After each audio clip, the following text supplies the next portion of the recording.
Alors aujourd'hui, deux exercices sur le thème arithmétique au secours de la réduction. Évidemment, l'arithmétique vient souvent au secours de la réduction à travers les polynômes d'endomorphisme en quelque sorte.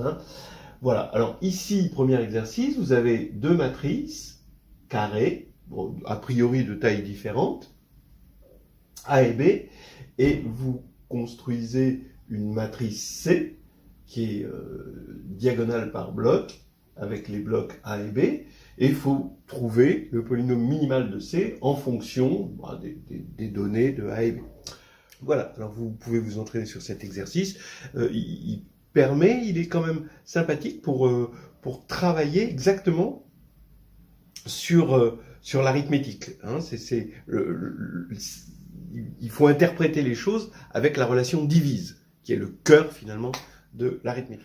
Alors le bon candidat pour mu-C, c'est le PPCM de mu-A et de mu-B, que j'écris comme ça. D'accord ? Alors, bon, pourquoi ?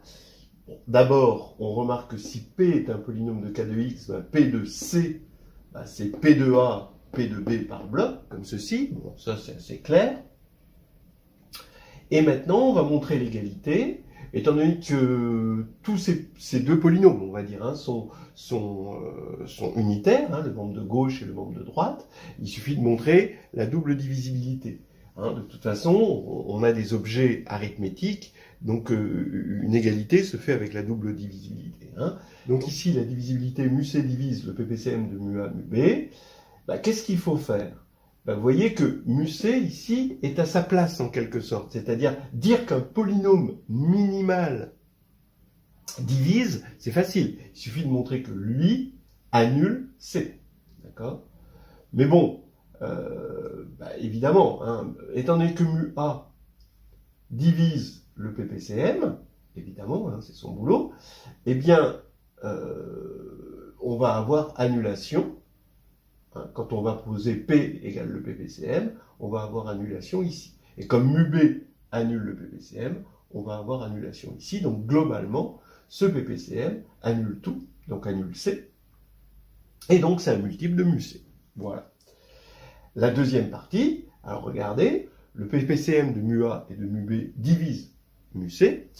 Et on veut montrer ça, mais cette fois-ci, le polynôme minimal, autant ici il était à sa place en quelque sorte, autant ici il n'est pas à sa place.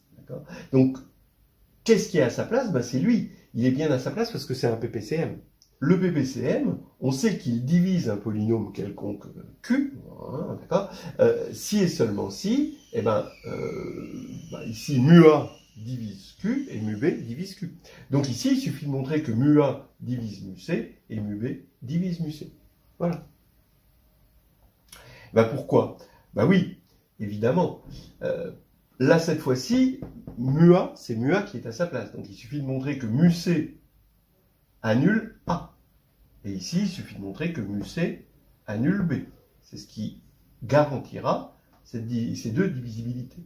Mais oui, quand on va faire mu-C de A, mu-C de B, comme ça par bloc, ça, on a vu d'après cette formule que c'est mu-C de C, globalement, donc ça fait 0, puisque le polynôme minimal divise C, et donc ça veut dire que lui s'annule, donc on a bien ces divisibilités, donc ça...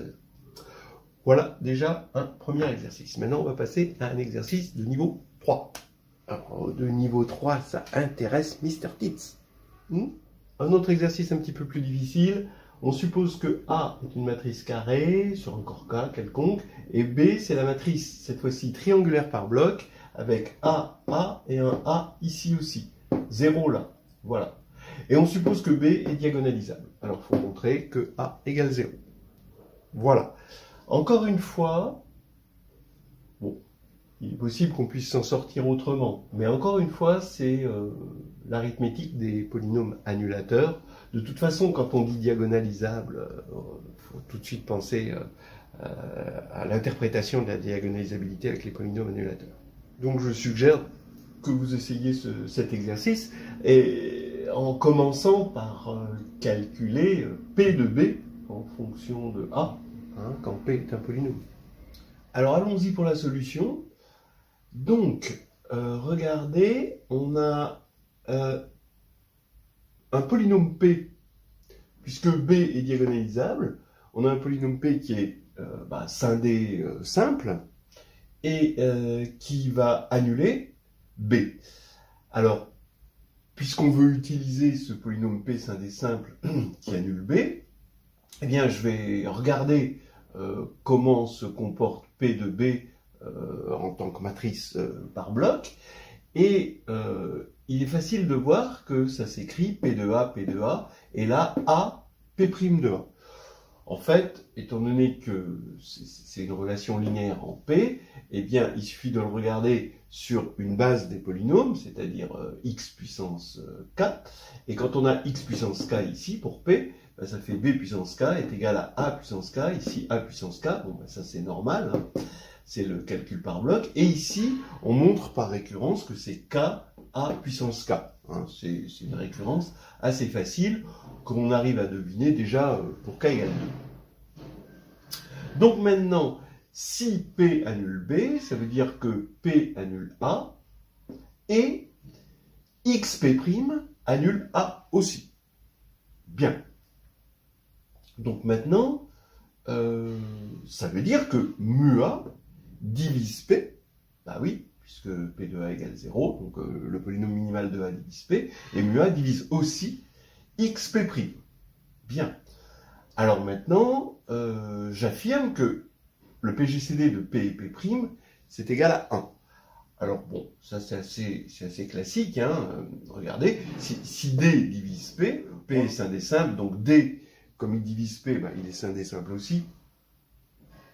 Et s'il a une racine, alors c'est une racine commune de P et de P', bien sûr. Mais ça c'est pas possible, hein, étant donné que P est scindé simple, il n'y a pas de racine commune. Vous pouvez vous en convaincre hein, en écrivant P de lambda, si P de lambda égale 0, comme P c'est le produit des x moins mu, hein, eh bien vous voyez facilement que P' de lambda, c'est juste le produit de, alors P est unitaire, hein, de lambda moins mu pour lambda différent de mu, hein, ou pour mu plutôt différent de lambda. Donc ça parcourt toutes les racines, donc on est dans mu parcourt l'ensemble des racines de P différentes de lambda ici. Et donc ça c'est différent de 0, évidemment. Voilà. Tout ça pour dire que D est un polynôme scindé simple sans racine et unitaire. Donc ça fait dire que D égale 1. Et donc on a bien ici le PGCD qui est égal à 1. Très bien. Alors maintenant, mu A divise P, donc il divise XP aussi, bien sûr. Et donc, comme il divise les deux, il va diviser le PGCD des deux. Mais le PGCD de XP et de XP', c'est X fois le PGCD de P', donc c'est X fois 1. Donc ça fait X. Donc ça veut dire que mu A divise X. Évidemment, mu A est différent de 1, parce que 1 n'annule pas. 1 de la matrice A, c'est l'identité. Donc l'identité qui est non nulle, parce qu'on est en dimension strictement positive. Voilà, et donc ça va faire que mu A, il lui reste pas tellement de place, il est forcé d'être égal à X. Et donc comme il annule A, ça veut dire que A égale 0. Et c'est terminé. Alors maintenant, on peut s'amuser à faire une petite variante qui est également un peu classique comme variante. On va prendre ici une matrice C, d'accord? Alors ici, on va effacer là, on va prendre une matrice C qui commute avec A. CA égale AC, quand même, ça c'est important. Et donc on suppose que B est diagonalisable et il faut montrer que C égale 0 cette fois-ci et A diagonalisable. Voilà. Bien. Alors, c'est pas vraiment difficile. D'abord, étant donné que A et C commutent, c'est facile de calculer B2. Vous allez calculer B2, ça va faire, ici vous aurez A2, et là vous allez avoir AC plus CA. Donc comme il commute, ça va faire 2 AC. D'accord ?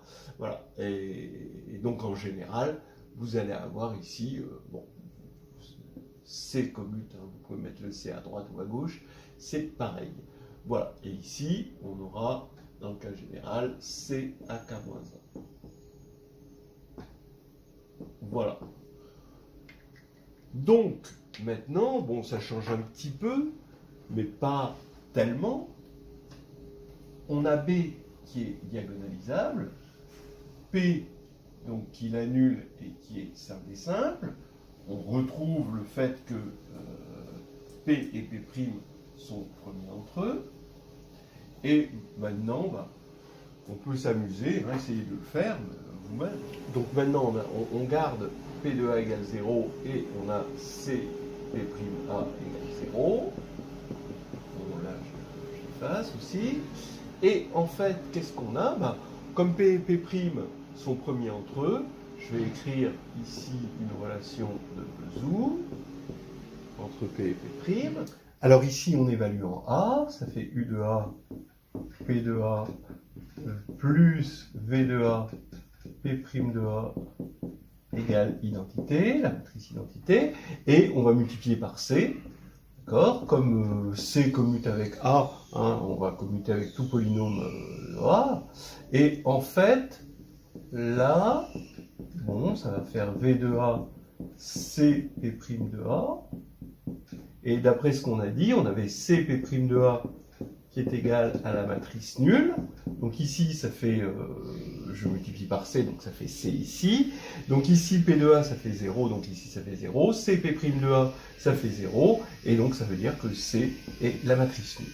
Voilà, donc on a montré que C était la matrice nulle. Il suffit de montrer que A est diagonalisable, mais là, c'est pas un problème. On a donc B égale A, 0, 0, A. Et bon, d'après ce qu'on a vu tout à l'heure, A est diagonalisable. De toute façon, A il était diagonalisable sans que C ait besoin d'être nul, puisque A était annulé par un polynôme sain et simple, P, donc il n'y a pas de souci. Hein, d'après le critère de diagonalisabilité, A est diagonalisable. Donc pas de problème. Et on a terminé, d'accord? On peut tout de même se poser une dernière question. Est-ce qu'on avait vraiment besoin de C commute avec A? Alors là, j'ai un petit contre-exemple assez amusant. Alors regardez, vous prenez, bon, on est sur un corps quelconque, hein, donc on va prendre pour A cette matrice qui est diagonale, donc diagonalisable. On va prendre C non nul, hein, comme ceci. Et donc ce qui va faire que B va s'écrire 0, 0, 0, 1. Ici on a 0, 0, 0, 1. Et ici 0, 0, 1, 0. Donc là la matrice nulle. Et on voit que est-ce que B est diagonalisable? Donc on voit que C est non nul. Donc si j'arrive à montrer que B est diagonalisable, j'aurai un contre-exemple. Donc regardez, oui. Alors on a la sous-matrice ici comme ceci, mais ça, évidemment, elle est triangulaire supérieure, donc on voit que les valeurs propres c'est 0 et 1. Donc on voit que deux valeurs propres distinctes, donc voilà, ça c'est diagonalisable. Donc en fait, en diagonalisant ça et en le remettant là-dedans, on voit que B est diagonalisable, alors que C, lui, est non. Voilà, donc ça c'est ça forme un contre-exemple. Alors on pourrait se dire, oui, donc du coup, ça prouve que C et A ne commutent pas. Oui, alors ça c'est le dernier truc peut-être amusant que j'ai envie de dire. Regardez, vous avez, quand vous faites la somme, ça c'est A, ça c'est C, et donc quand vous faites la somme, vous arrivez à voir sans calcul, d'accord, essayez de voir sans calcul, que ces deux matrices ne commutent pas. L'astuce c'est de dire, regardez, la somme ça fait ça c'est diagonalisable, donc on l'a dit, ça c'est diagonalisable, ça c'est même diagonale, et ça c'est nilpotent, ça c'est clair. Donc si ça commutait, alors on aurait deux décompositions de Dunford. Or, la décomposition de Dunford est unique, donc ça ne commute pas. Voilà. Donc c'est une galéjade.